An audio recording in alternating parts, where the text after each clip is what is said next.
Hi, my name is Raheem Finney, and this is my lovely wife, Sean Finney. We are the founders of Military Boyz Production.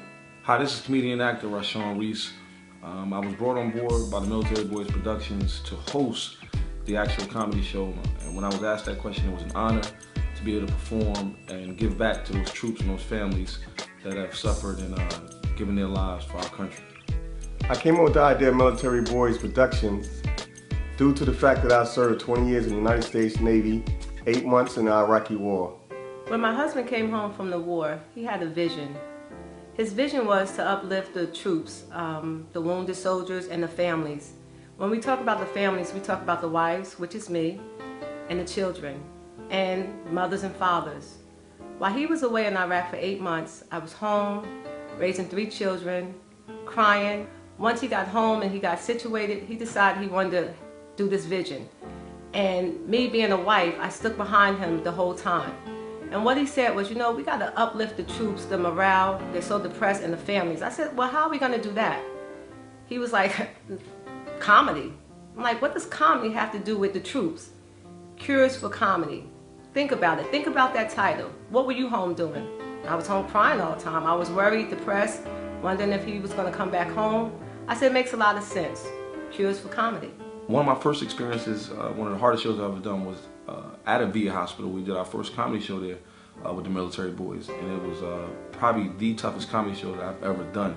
To go into a room, you have 50, 60 veterans, some missing arms, some missing legs, some of them highly sedated to the point where they're like zombies. They don't speak or anything. We had to actually go up there and perform and tell these jokes when you're used to getting a rouse and applause and people going crazy and laughing, to where you might only get a soldier just to move their hand, which was just different for me. But you know, later on, speaking to the nurses, they were saying that this was the most movement they've seen in these soldiers in 2 or 3 years. So it's obvious that comedy has to be the best medicine to some extent, because these soldiers were coming to life right before my eyes. And I mean, the average person has never even been into a VA hospital to be able to see and understand what these soldiers are going through. You know, I was fortunate enough through comedy to be able to see that, and also to be able to see them come to life. So with that being said, it's all, you know, it's definitely a good thing, the Military Boyz comedy and what they're doing and what we're trying to do. And it's just an honor for me to be the host of this project. So just look out for it, man. The Military Boyz comedy are coming, man. Part of my husband's vision also was to have a couple of politicians under one roof. So again, me being a wife, his supporter, what I did, I started knocking on City Hall door.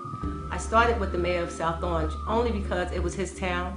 Once he heard the story, he was so excited. He said, I'm gonna come and I'm gonna give you guys a proclamation. He came and he did that.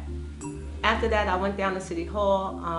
I was able to get Ronald Rice, the senator, Congressman Donald Payne Jr., the mayor of Irvington, Wayne Smith, Ted Green, councilman. Hopefully I'm not leaving anyone out. I knocked on so many doors, but they all came once they heard that we were supporting the vets and the active military and all the personnel of the military. At the end of the day, they realized what our focus was, to support the troops. This is not the end of Military Boyz production. This is actually the beginning. Our goal is to go around the world to different VA hospitals and just uplift our troops and all our wounded soldiers.